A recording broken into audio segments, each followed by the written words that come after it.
आणि ही संत पुरंदरदासांची समाधीचं ठिकाण। या ठिकाणी पुरंदरदासांची सुबक अशी मूर्ती कोरलेली आहे। हातामध्ये विणा आहेत, एका हातामध्ये चिपळ्या आहेत आणि ती भजन करतायत। अत्यंत प्रसिद्ध असे साहित्यिक आणि रचनाकार विठ्ठल भक्त, श्रीकृष्ण भक्त असे हे संत पुरंदरदास तुंगभद्रेच्या काठी समाधी घेतली आणि या तुंगभद्रेच्या काठी खळखळणाऱ्या पाण्याचं संगीत ऐकत पुरंदरदास या ठिकाणी उभे आहेत। पाठीमागं विठ्ठलाचं मंदिर आहे, जशी चंद्रभागा तशी ही तुंगभद्रा। जसे तिथं संत नामदेवराय भक्त पुंडलिक, तसे इथं पुरंदरदास। आणि पुरंदरदास हे पंढरपुरात होते, पंढरपुरात काही दिवस ते राहिले होते, त्यांचा स्तंभ तिथं पाहायला मिळतो। पुरंदरदास यांनी नामदेवरायांप्रमाणे अनेक रचना केल्या, 5.25 लाख रचना केल्या असं म्हणतात, पण त्यातल्या काही हजारच रचना उपलब्ध आहेत। ते राजाच्या पदरी रत्नपारखी म्हणून काम करत होते। नंतरच्या काळात त्यांनी संगीतामध्ये फार मोठं योगदान दिलं। असे हे पुरंदरदास त्यांनी महाराष्ट्र आणि कर्नाटक यांचा अनुबंध जोडला आणि तो टिकवून ठेवला। अशा या पुरंदरदासांना भेटायला, त्यांच्या समाधीचं दर्शन घ्यायला आपण इथं आलो। हा एक योगायोगच म्हणायचा किंवा आपलं भाग्यच म्हणावं।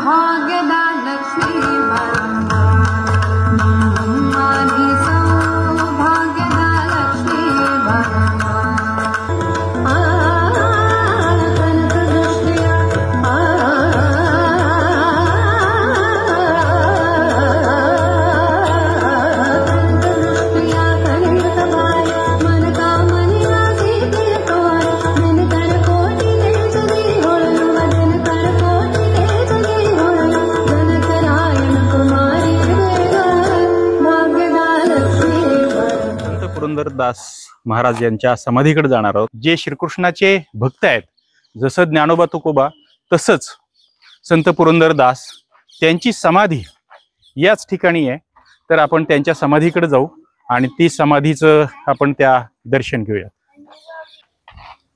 इथून संत पुरंदरदास महाराजांच्या समाधीकडे जायला रस्ता आहे आणि पलीकडचा जो पर्वत दिसतोय, हाच पर्वत हे जे किष्किंधा नगरी आहे, आपल्या रामायणातलं ज्या कथा आहेत, रामायणात जे सांगितलं, किष्किंधा नगरी ही वालीची नगरी, सुग्रीवाची नगरी, हे वानर राज्य होतं या ठिकाणी। आणि वाली हा वानरांचा राजा आणि त्याचा भाऊ सुग्रीव आणि वाली हे जुळे भाऊ। जेव्हा प्रभू रामचंद्र सीतेच्या शोधासाठी दंडकारण्यातून म्हणजे नाशिकच्या भागातनं अयोध्येवरनं येताना इथं आले, तेव्हा ही किष्किंधा नगरी ही वानर राज्य होतं। श्रीराम आणि लक्ष्मणाला झाडाखाली विश्रांती करताना काही वानरांनी बघितलं आणि त्यांनी जाऊन राज्यात वर्दी दिली। मग हनुमंतराय हे पाहायला आले श्रीराम प्रभूंना आणि त्यांची भेट, हनुमंतरायाची आणि यांची भेट याच ठिकाणी झाली। आणि पुढचं जे किष्किंधा कांड आहे, पुढचं जे रामायणाचा जो भाग आहे, तो सगळा या परिसरात घडलेला आहे।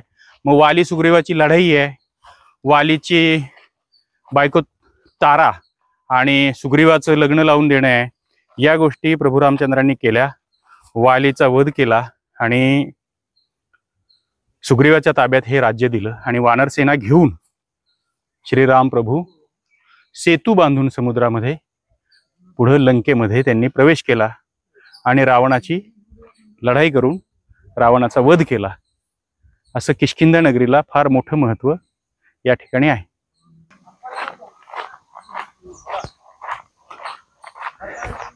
अशी ही किष्किंधा नगरी आणि या किष्किंधा नगरीमध्ये वानरसेना प्रभू रामरायाला मदतीला धावली आणि सीतेच्या शोधासाठी ही सगळी मंडळी मग दक्षिणेकडे निघाली। मग आपल्याला पुढची कथा माहिती आहे की जिथे रामेश्वरम आहे त्या समुद्र किनाऱ्याला सगळी वानरसेना गेली। मग समुद्र कसा पार करायचा, जिथं अशोकवनामध्ये लंकेमध्ये सीतामय्या होती, मग तिला आणण्यासाठी कसं जायचं, त्याच्या आधी हनुमानाने उड्डाण करून लंकेमध्ये गेले होते आणि रामाने जी मुद्रिका दिली होती, जी अंगठी दिली होती, ती ओळख म्हणून सीतामय्याला दिली आणि आम्ही लवकरच येत आहोत आणि तुमची सुटका प्रभू रामचंद्र इथून करणार आहेत, असे सीतामाईला निरोप हनुमंताने दिला आणि पुन्हा रावणाची लंका जाळून परत इकडे आला. आता ही जी सगळी वानर सेना आहे ही या परिसरात अजूनही खूप वानर आपल्याला दिसतील. हा ज्वालामुखीमुळं तयार झालेले हे जे दगडगोटे मोठे मोठे जे दिसत आहेत या दगडगोट्यांचा जो प्रदेश आहे हा तर तो ज्वालामुखीमुळं तयार झालेला आहे. पण इथं वानरांचा मोठा वास आहे. खूप वानरं आपल्याला दिसतात. विरूपाक्ष मंदिरावर दिसतात, विठ्ठल मंदिरावर दिसतात, या डोंगरांमध्ये दिसतात. आणि इथे सुग्रीवाला राज्याभिषेक केला रामाने आणि मग सगळेजण लंकेवर आपल्या ह्या वानर सेनेसह चालून गेले. तिथं तुंबळ लढाई झाली आणि रावणाला त्याच्या भावासह मुलासह म्हणजे कुंभकर्ण हा भाऊ, इंद्रजित हा मुलगा आणि इतरही अनेक मुलं त्याची यांच्यासह रामाने हरवलं युद्धामध्ये आणि पुन्हा अयोध्येला गेले. पण जे रामायणामध्ये जे किष्किंधा कांड आहे ते किष्किंधा कांड याच ठिकाणी घडलेलं आहे आणि म्हणून या परिसराला महत्त्व आहे. आता आपण जो परिसर पाहतोय हा परिसर बघा, जिथे हे वाली आणि सुग्रीवाचा जो डोंगर आहे तो त्या बाजूला आहे आणि उजव्या बाजूला अंजनाद्री बेट्टा म्हणजे पर्वत. अंजनी माता म्हणजे हनुमानाचा जन्म या ठिकाणी झाला असा तो डोंगर आहे. तिथं वरती जायला पायऱ्या आहेत. लोक तिथं जातात, दर्शन घेतात. 2-3 ठिकाणं सांगितली जातात अशी की ज्या ठिकाणी हनुमानाचा जन्म झाला. त्याच्यापैकी महाराष्ट्रातलं नाशिक एक आहे. पण हा सगळा परिसर पाहिल्यावर हा एवढा ऐतिहासिक आणि निसर्ग सौंदर्याने समृद्ध असलेला आणि वेगळी भूरचना असलेला प्रदेश पाहिल्यावर आपल्याला नक्की खात्री वाटते की याच ठिकाणी ते किष्किंधा नगरी, याच ठिकाणी वानर सेनेचा सगळा वावर असायला पाहिजे. आणि ही जी नदी आहे ही आहे तुंगभद्रा नदी. याच तुंगभद्रा नदीच्या कडेला श्री विठ्ठलाचं मंदिर आहे. तर हे जे विठ्ठलाचं मंदिर आहे पंढरपुरामध्ये जशी चंद्रभागा आहे, भीमा आणि चंद्रभागा तुझ्या चरणीचे गंगा असं संतांनी म्हटलेलं आहे बघा. तिथं त्या ज्या नद्या आहेत खरं तर त्या 2 नद्या आहेत असं काही इतिहासकारांचं म्हणणं आहे. तर भीमा नदीनेच तिथं चंद्रासारखं वळण घेतलं म्हणून चंद्रभागा असं म्हटलेलं आहे. तर ही जी नदी आहे ही तुंग आणि भद्रा अशा 2 नद्या एकत्र येऊन तुंगभद्रा ही नदी झालेली आहे. तर ही अशी पवित्र अशी सुंदर रमणीय अशी निर्मळ तुंगभद्रा नदी आहे. तुंग आणि भद्रा याच्यावरनं तुंगभद्रा हे नाव पडलं आणि याच्याकाठी ही हंपी नगरी. आणि नंतरच्या काळामध्ये पुरंदरदास, संत पुरंदरदास कर्नाटकात होऊन गेले. कर्नाटकी संगीताचे पितामह म्हणून त्यांना ओळखलं जातं. आणि ज्ञानोबा राय, तुकोबा राय यांच्याप्रमाणेच पुरंदरदास हे श्रीकृष्ण भक्त होते, विठ्ठल भक्तही होते असं म्हणता येईल. आणि तिकडच्या संतांनी जशा रचना केल्या तशाच यांनी रचना केल्या.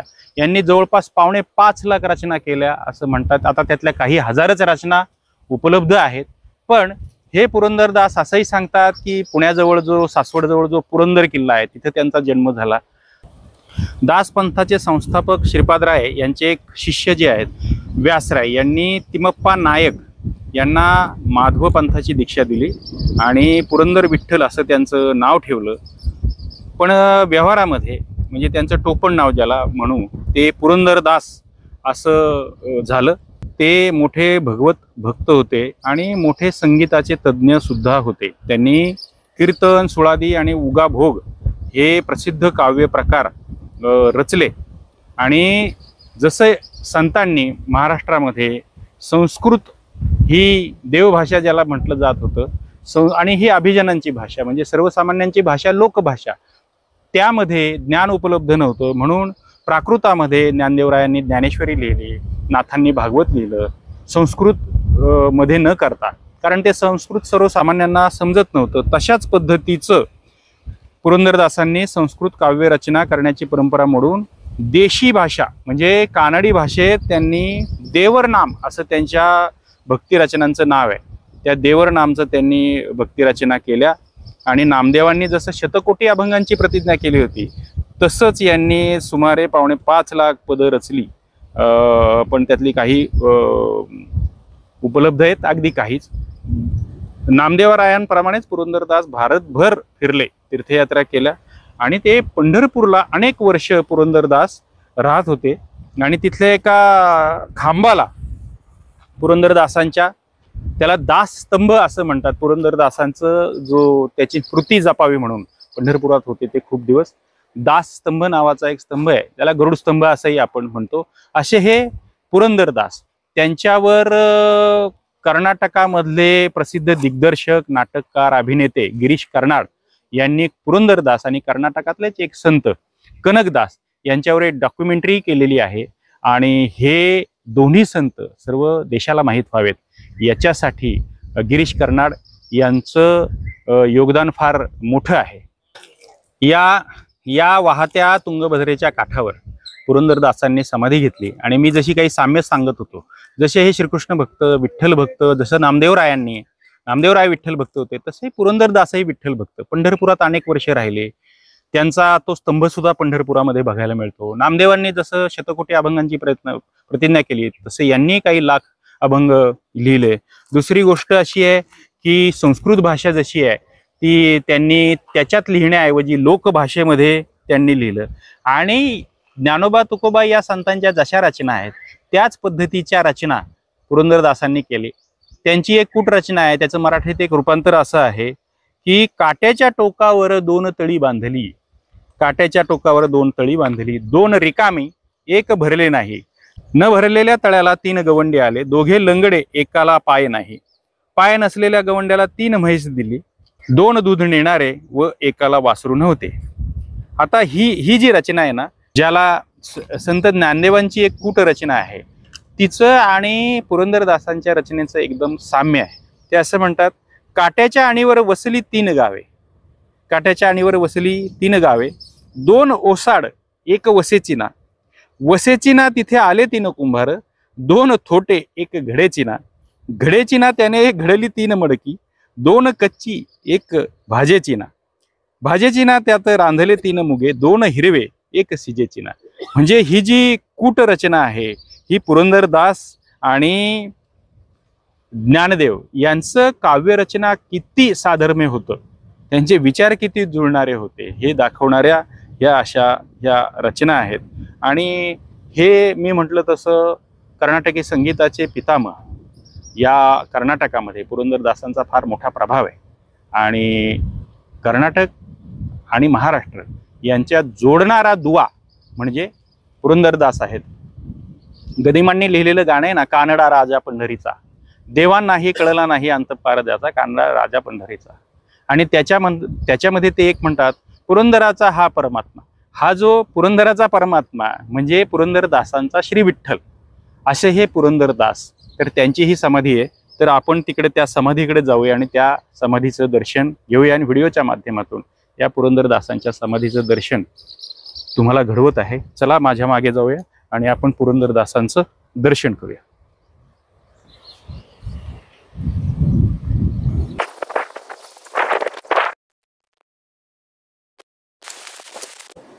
आणि ही संत पुरंदरदासांची समाधीचं ठिकाण. या ठिकाणी पुरंदरदासांची सुबक अशी मूर्ती कोरलेली आहे.